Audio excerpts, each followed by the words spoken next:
এখানে কিছু বিখ্যাত ব্যক্তিদের অনুপ্রেরণামূলক উক্তি দেওয়া হল। অন্ধকার যতই গাঢ় হোক না কেন, আলো সর্বদা তার পথ খুঁজে নেয়। মহাত্মা গান্ধী। আপনি যদি কোনো কিছু করতে না পারেন, তবে কিছু লোককে উৎসাহিত করুন।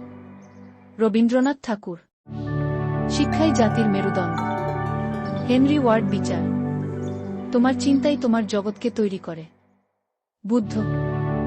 জীবনের শ্রেষ্ঠ সম্পদ হল সময়, যা আর ফেরত পাওয়া যায় না। Steve jobs. যদি আপনি সফল হতে চান, তাহলে সফলতার সিডি হিসেবে ব্যর্থতাকে ব্যবহার করুন। Michael Jordan.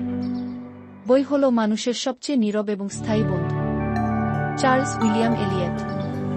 আমাদের জীবনের শেষ দিন পর্যন্ত শেখার প্রক্রিয়া চলতে থাকে। Nelson Mandela. যে ব্যক্তি নিজের জন্য সাহসী, সে সবার জন্য সাহসী। Thomas Paine. দুঃখ হল সেই শিক্ষক যার কাছে আমরা সবচেয়ে বেশি শিখি। Albert Einstein. আপনি কি কোনো বিশেষ ব্যক্তি বা বিষয়ের উপর উক্তি চান?